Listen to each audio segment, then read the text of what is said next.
Amén. Vamos a ir a la palabra del Señor y os felicito. Yo no sé dónde habéis dejado las barcas, hoy habéis venido navegando con esta lluvia.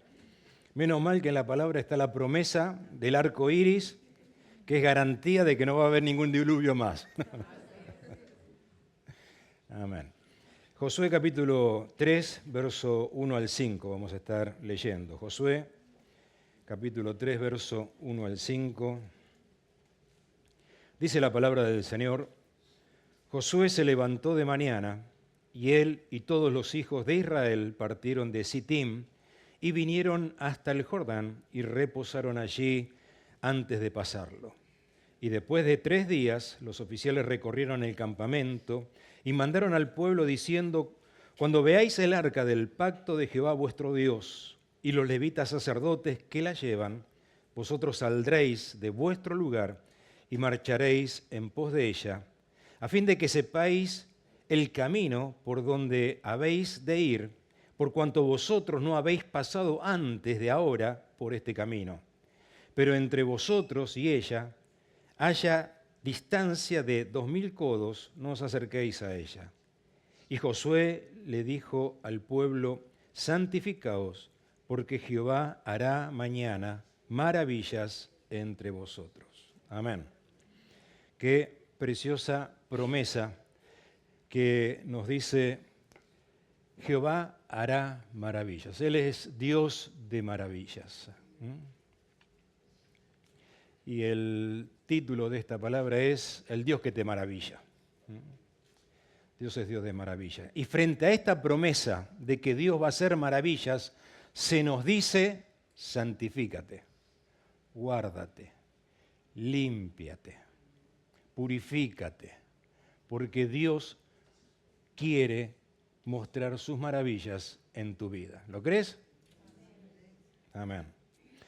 Hay un pasaje, yo quiero citar un pasaje que cuando estaba leyendo esto pensé en este pasaje de Efesios capítulo 3, verso 20, donde nos dice: aquel que es poderoso para hacer todas las cosas mucho más abundantemente de lo que pedimos o entendemos, según el poder que actúa en nosotros.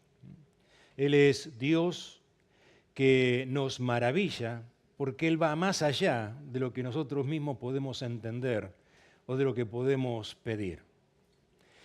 Y esta última parte del texto, según el poder que actúa en nosotros, es muy importante, y de esto quiero luego mencionarlo más adelante, volver sobre esto, sobre el poder que actúa en nosotros. Pero en primer lugar yo quiero hilvanar esta palabra de hoy con la que compartimos el domingo pasado. El domingo pasado hemos estado en el Nuevo Testamento, Mateo capítulo 2, y ahora estamos en el Antiguo Testamento. Pero toda la palabra de Dios está interconectada, relacionada. Todo el Antiguo Testamento lo leemos a la luz del Nuevo Testamento. Y toda la palabra está articulada en torno a la persona de Cristo, porque el mensaje de toda la Biblia es Cristo. Jesús, resucitado, caminaba con los discípulos hacia Emaús, y ellos no se daban cuenta que estaba caminando con Jesús. Pero Jesús les abrió las Escrituras y comenzó desde Moisés, pasando por los profetas, les habló del Mesías, de Cristo, ¿no? Y entonces dice que ardía el corazón de ellos, porque toda la palabra de Dios nos habla de Cristo. Y Cristo está en este pasaje que hemos leído. Por ejemplo, comienza diciendo Josué, y Josué es tipo de Jesús. Josué significa Yeshua. Y es Josué quien introdujo al pueblo de Israel en la tierra prometida. No fue Moisés. En Moisés está representada la ley. Nadie entra en esta herencia espiritual, en esta promesa de Dios, en esta provisión que tenemos de parte de Dios en base a nuestra propia justicia, cumpliendo nosotros la ley, porque nadie puede cumplir la ley en su totalidad. Y es por eso que necesitamos un Salvador. Nadie puede salvarse a sí mismo. Necesitamos un Salvador, y ese Salvador es Cristo. No fue Moisés, por medio de la ley, que los introdujo, que pudieron entrar en la tierra prometida, sino que fue Josué. Y Josué es tipo de Cristo. No solo esto, sino que también dice, el pasaje dice, después de 3 días, esos 3 días, después de 3 días pudieron entrar. Esos 3 días representan, hacen alusión al tercer día, a la muerte y resurrección de Cristo. Toda la palabra, ¿por qué? Porque nosotros vivimos en un mundo físico, donde tocamos, vemos y entendemos lo que podemos ver y tocar, pero también tenemos una dimensión espiritual. Y esa dimensión espiritual, ¿cómo hacemos para procesarla, para entender, para recibirla? Sino a través de figuras, de ejemplos que nos dan a entender y a comprender mejor cuál es el mensaje de Dios para nuestras vidas. Y el mensaje de Dios es Jesús. Tú y yo necesitamos a Jesús en nuestras vidas. ¿Cuántos dicen amén? Amén. Amén. Así que decía que el domingo pasado estuvimos en el Nuevo Testamento, allí en Mateo, en el capítulo 2, hablando acerca de los magos de Oriente que vinieron a Jerusalén en busca del rey. Y entonces conectamos estos versículos, la última parte del versículo 3 que hemos leído. Vosotros saldréis de vuestro lugar y marcharéis en pos de ella, a fin de que sepáis el camino por donde habéis de ir, por cuanto vosotros no habéis pasado antes de ahora por este camino. Decíamos cómo los magos llegaron a la misma puerta de la casa en donde estaba el niño Jesús, guiados por esta guía sobrenatural. Encontraron el camino para llegar al mismo sitio, a la misma casa, a la misma puerta donde estaba Jesús. Y terminábamos el domingo pasado diciendo que los magos regresaron, el pasaje termina diciendo que los magos regresaron por otro camino. Un camino es el que hacemos para llegar a Cristo, y otro camino es el que hacemos a partir de Cristo. ¿Amén? Y es un camino nuevo. Él nos abrió un camino nuevo, como dice la palabra en Hebreos. Y es ese camino nuevo por el cual nunca hemos andado. Por eso la palabra de Dios nos habla que andamos en novedad de vida. Cristo nos llama a andar en novedad de vida. Y estos magos, todo el camino que hicieron hasta Cristo, lo hicieron de noche, lo hicieron, decíamos, guiados por el cielo. Y nosotros, cuando hemos llegado a Cristo, lo hemos hecho en nuestra noche, en la oscuridad de nuestras vidas, en nuestras situaciones. Y decíamos, bueno, yo llegué. Fueron las circunstancias, las vueltas de la vida, los problemas, ¿no? Por lo cual yo llegué a la iglesia. Pero Dios ha estado en el asunto. Fue el cielo quien nos estaba guiando. El cielo nos habla de algo impersonal, no es una persona, pero detrás de esto estaba Dios. ¿Amén? Dios es quien nos va guiando. Dios usó los problemas, Dios usó esas situaciones, esas circunstancias, para llevarnos a Cristo, porque Jesús mismo ha dicho, dice esto en el Evangelio de Juan, ninguno puede venir a mí si el Padre que me envió no le trajere. Todos los que hemos llegado a Cristo, todos los que nos hemos encontrado con Cristo, esto es porque el Padre estuvo en el asunto, guiándonos, trabajando con nosotros, llevándonos hasta que encontramos a Cristo. Pero a partir de Cristo es un camino nuevo. ¿Amén?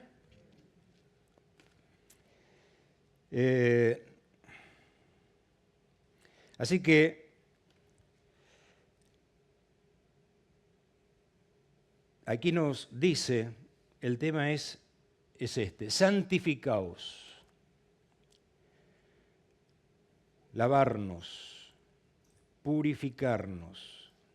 Frente a esta promesa que tenemos de parte de Dios, un Dios que nos promete: yo voy a estar y vas a ver mis maravillas, vas a ver mi gloria.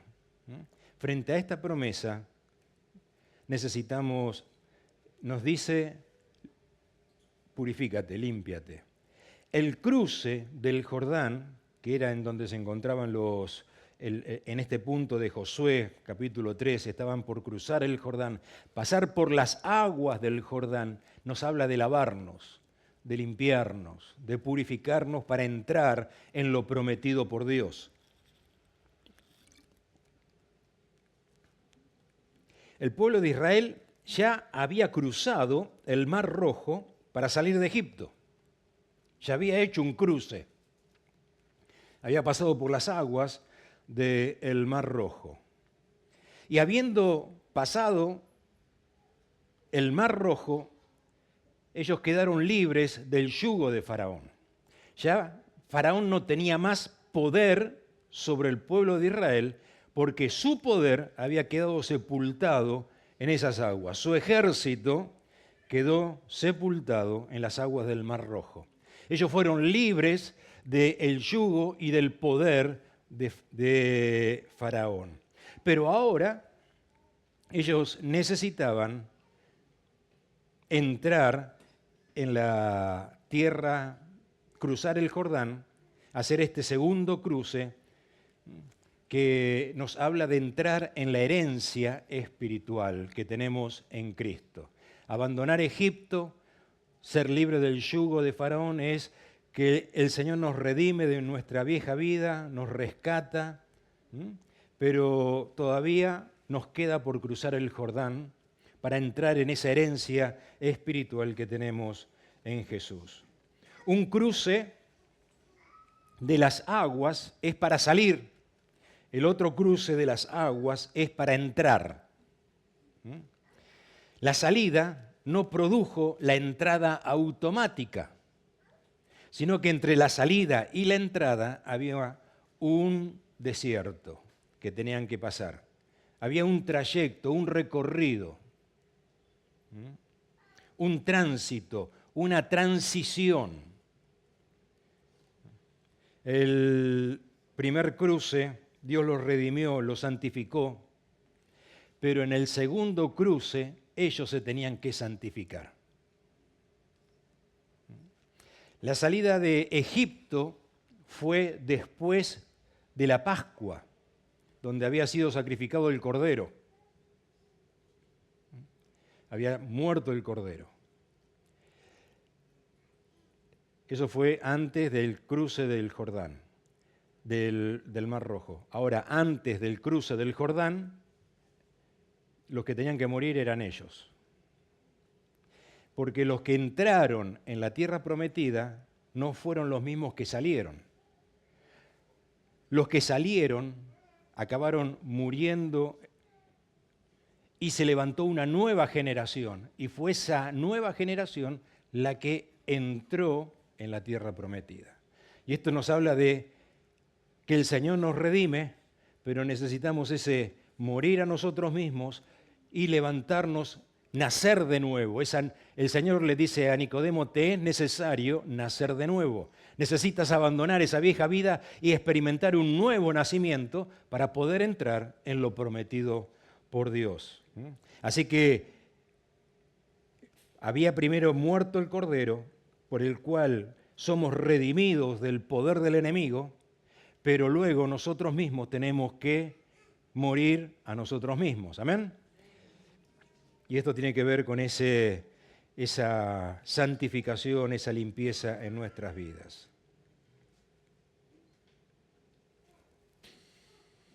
Ahora, el apóstol Pablo le habla a los corintios acerca de este episodio del tránsito de cruzar el Mar Rojo. Pablo escribe a esta iglesia de los corintios acerca de este cruzar el Mar Rojo en el capítulo 10. Pero la carta comienza de esta manera. Cuando Pablo comienza la carta a los Corintios, comienza así, capítulo 1, verso 1 y 2. Pablo, llamado a ser apóstol de Jesucristo por la voluntad de Dios, y el hermano Sóstenes, a la iglesia de Dios que está en Corinto, a los santificados en Cristo Jesús, llamados a ser santos, con todos los que en cualquier lugar invocan el nombre de nuestro Señor Jesucristo, Señor de ellos y Señor nuestro. Todos conocemos lo que nos habla la carta a los Corintios, era la iglesia de Dios, aunque no lo parecía, por los problemas que había, por las conductas por las cosas que ocurría dentro de la iglesia, ¿no?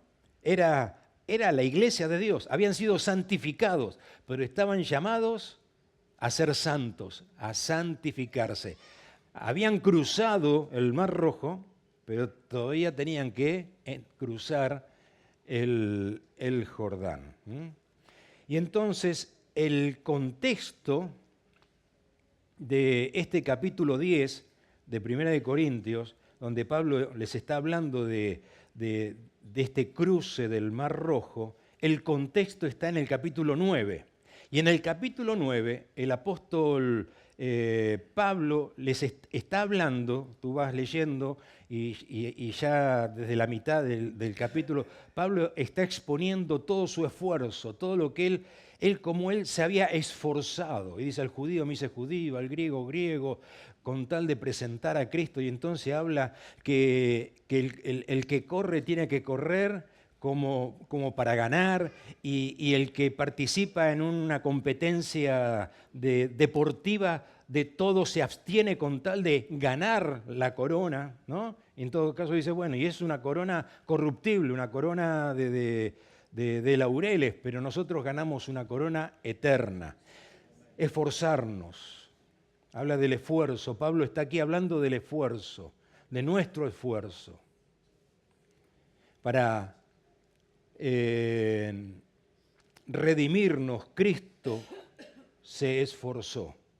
Y ahora para santificarnos nosotros tenemos que hacer nuestra parte. Y Pablo le dice, Pablo que está hablando aquí en este capítulo 9 acerca de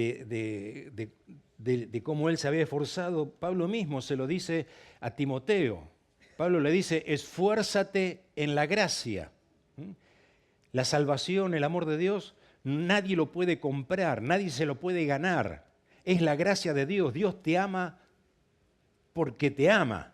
No porque tú seas bueno, porque le caíste simpático, porque has hecho algo bueno. Dios te ama porque eres su criatura, eres su hijo. Él nos ama. Y eso es la gracia de Dios. No es algo que yo pueda hacer mérito para ganarlo.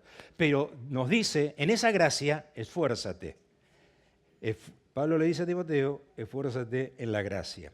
Y Pablo mismo, cuando termina esta carta, decimos que en el capítulo 9 está hablando de todo su esfuerzo, y al final de la carta, en el capítulo 15, ya terminando la carta, porque tiene 16 capítulos, pero en el anteúltimo capítulo dice, verso 10, por la gracia de Dios soy lo que soy, y su gracia no ha sido en vano para conmigo.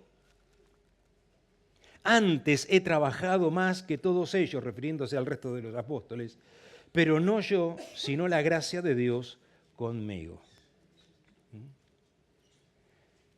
Es decir,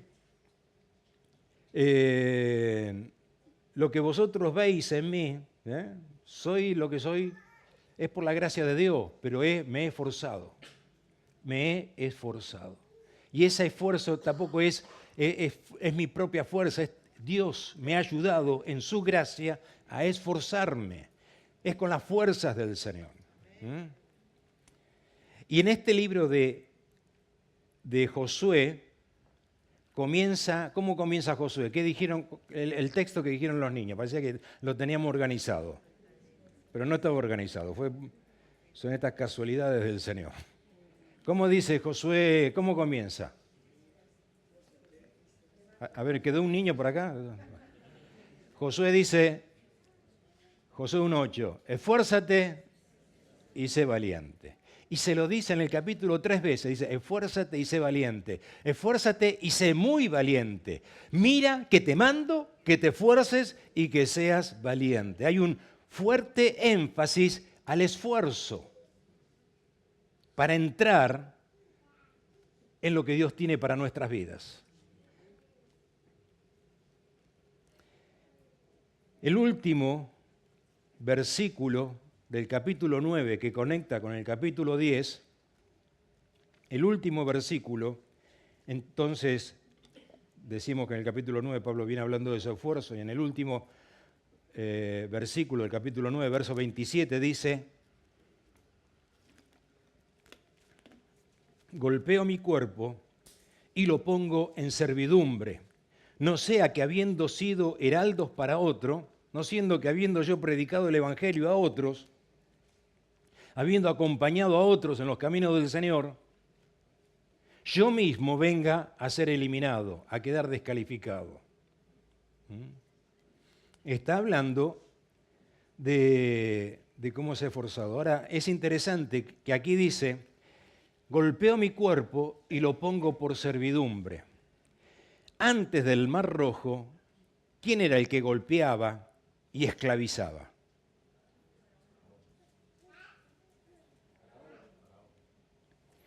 Pero Dios nos ha redimido del poder del enemigo.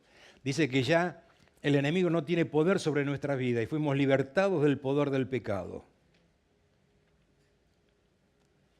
Cuando decimos, no, yo no puedo con esto, es más fuerte que yo.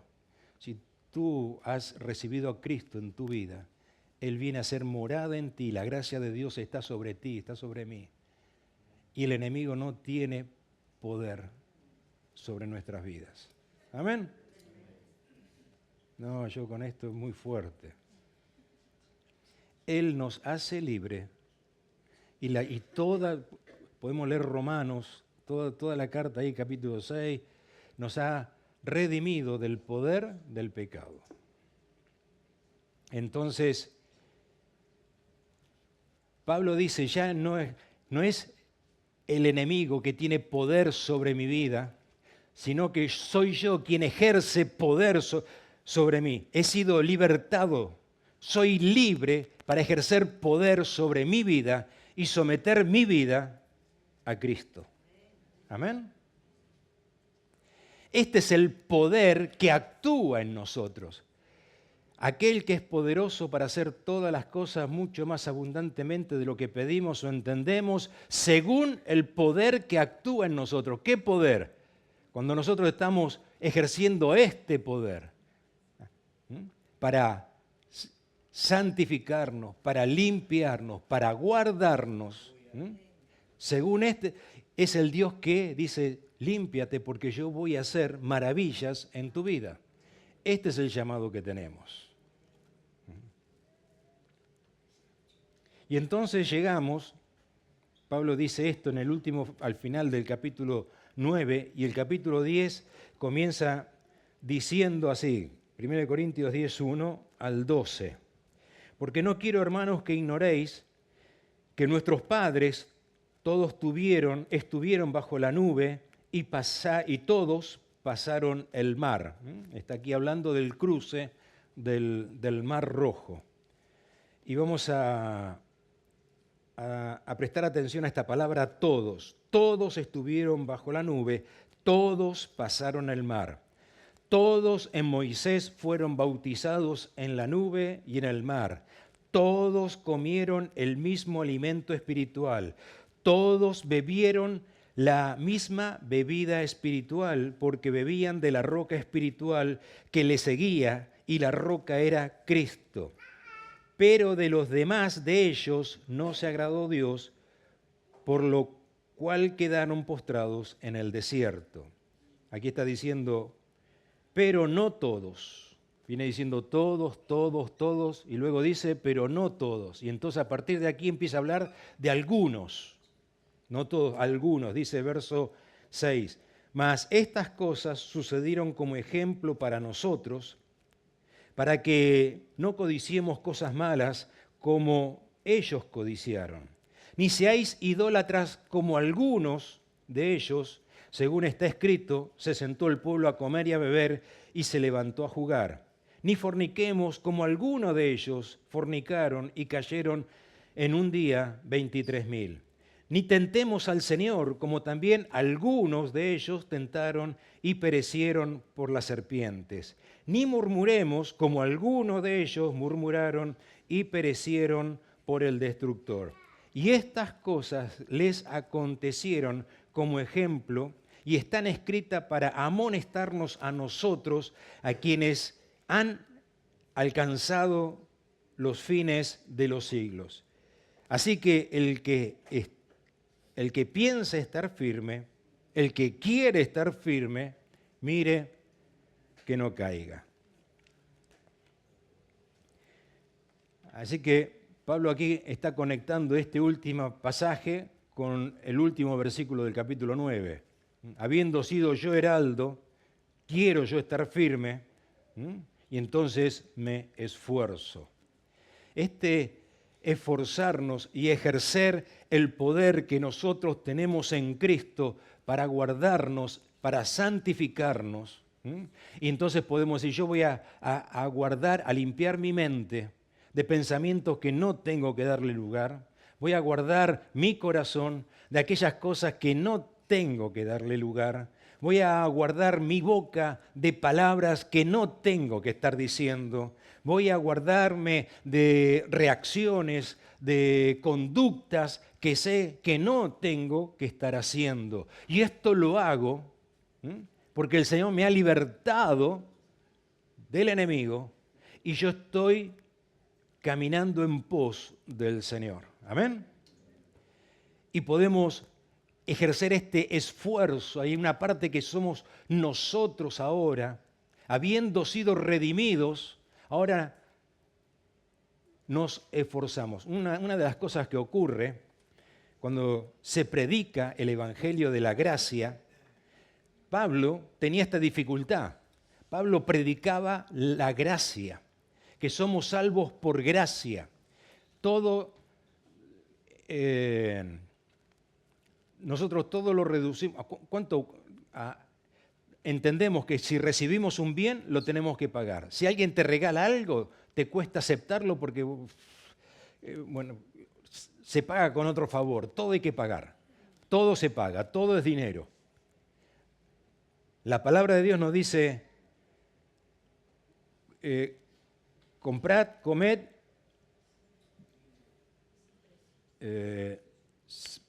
Isaías 53, 55. Comprad vino y leche sin precio. Sin precio. Es gratuita la salvación que tenemos en el Señor. Ahora, cuando Pablo presentaba esto, entonces en el libro de Romanos, Pablo tiene que estar explicando, pero esto no significa que vamos a continuar con una vida de pecado. Total, como Dios me perdona, como yo ya soy salvo, ya tengo el pasaporte al cielo, ya tengo los billetes. No, los billetes no, porque no, todavía no. Todavía no me quiero ir, pero ya lo tengo.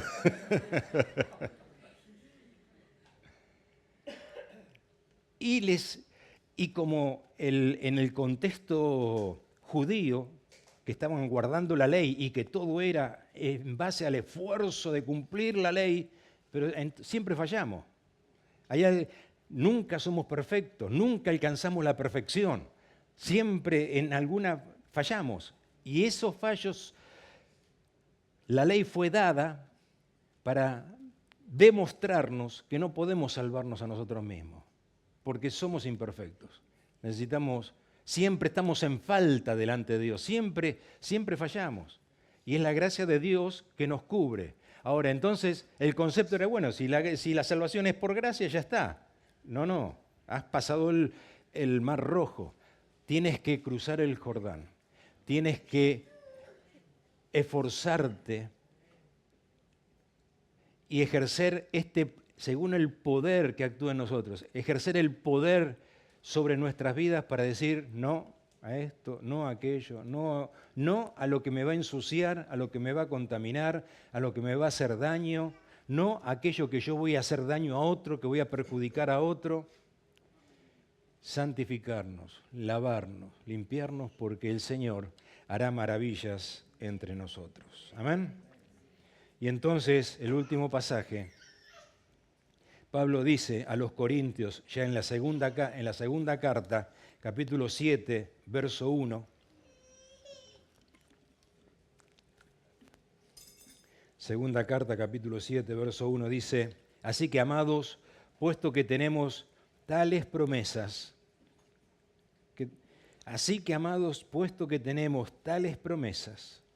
puesto que tenemos esta promesa por delante, puesto que Dios promete y dice, yo voy a hacer maravillas, limpiémonos de toda contaminación de carne y del espíritu, perfeccionando la santidad en el temor de Dios. Y es el temor de Dios lo que nos hace sabios. Y este viernes se compartía acerca de esto.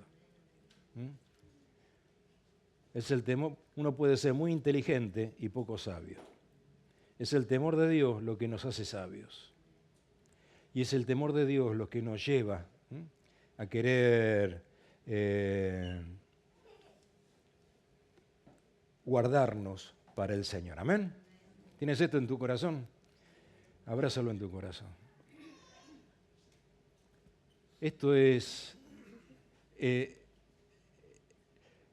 por eso Pablo, cuando le está hablando a los corintios, que eran la iglesia de Dios, les habla que necesitamos ser transformados. Y somos transformados cuando le miramos a Él. Mirándole a Él, somos transformados. Porque tenemos esta revelación, esta luz de parte del Señor. Un camino nuevo y vivo que nos abrió a través del velo, esto es su carne, a través del velo, se tiene que quitar el velo y cuando empiezas ese camino nuevo nos lleva a tener revelación del Señor. Amén. Esta es la palabra que tenía en el corazón para compartir en esta mañana. ¿Quieres ponerte en pie? Te invito a inclinar tu rostro en la presencia del Señor.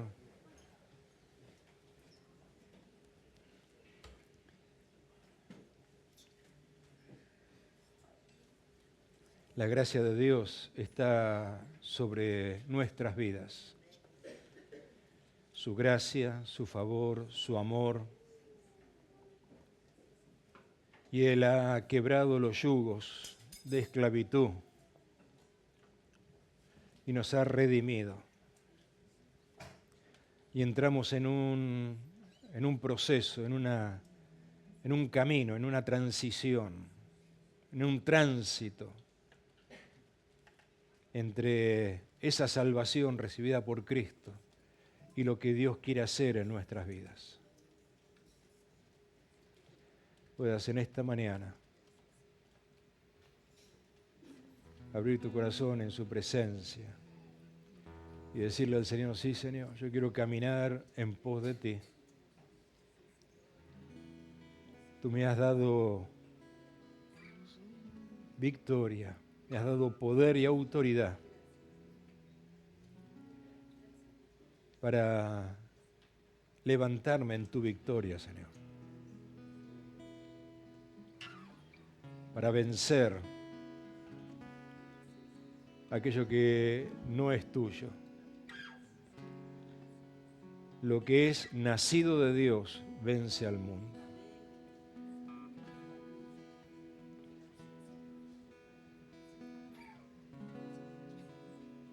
Aprovecha esta mañana para santificarte, para lavarte, para abandonar, para desechar de tu vida lo que no agrada al Señor. Con esta disposición, esta actitud en tu corazón, desecha de tu mente pensamientos que entiendes que no tienen que, en los que te tienes que enredar, de los que no te tienes que dejar guiar, sino que sea la palabra de Dios que tu mente esté ocupada en la palabra y en el llamado del Señor. Renuncia a palabras que has dicho para no decirlas, para no volver a decirlas. Ya no reacciones, no te conduzcas como te habías conducido.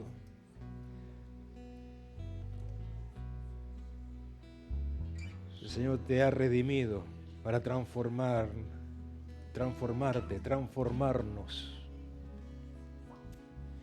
Gracias, Señor, por tu Santo Espíritu que está en nosotros. Tú nos has hecho templo de tu Espíritu Santo.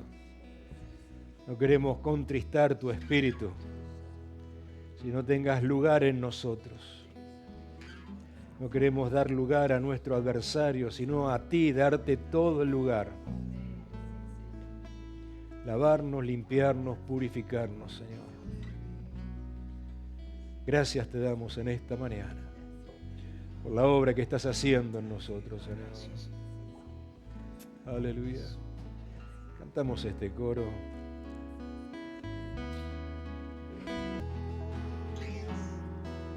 La gracia de Dios es gratuita. Nadie la puede pagar. Pero su gracia no es barata.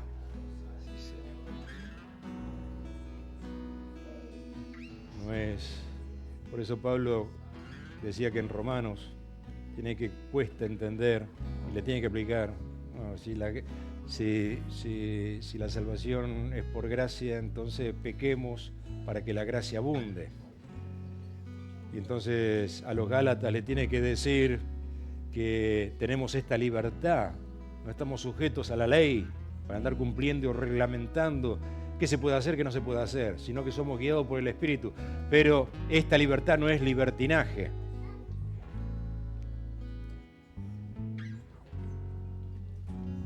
Sino que es el sentido, es la obra del Espíritu Santo en nosotros, que no sabemos, como dice la palabra, mira que he quitado tus ropas viles y te he vestido de gala. Estamos vestidos de salvación, vestidos de Cristo. Cuando tú estás vestido de blanco, si estás vestido de negro y te mancha mucho, no. Pero si estás vestido todo de blanco, te mira dónde antes de sentarte o cómo te cuida, ¿no? Porque te sabes limpio. Te sabes limpio. Y ya no voy a seguir predicando, ya termino ya con esto, ya esto es lo último. Pero me vino al pensamiento, me acuerdo de un ejemplo que lo escuché hace muchos años atrás, que decían que para cazar a estos animales, yo no sé si la chinchina, el armiño, esto de que se usan las pieles para el abrigo, ¿no?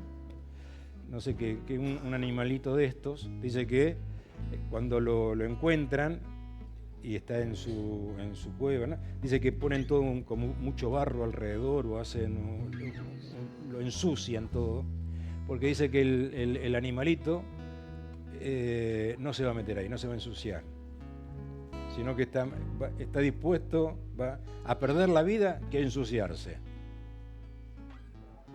Y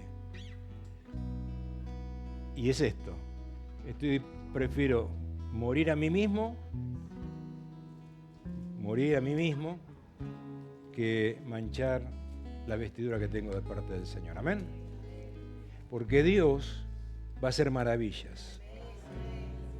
Él hará mucho más abundantemente de lo que pedimos, entendemos, según el poder que actúa en nosotros. Y por eso Pablo dice, yo golpeo mi cuerpo y lo pongo por servidumbre.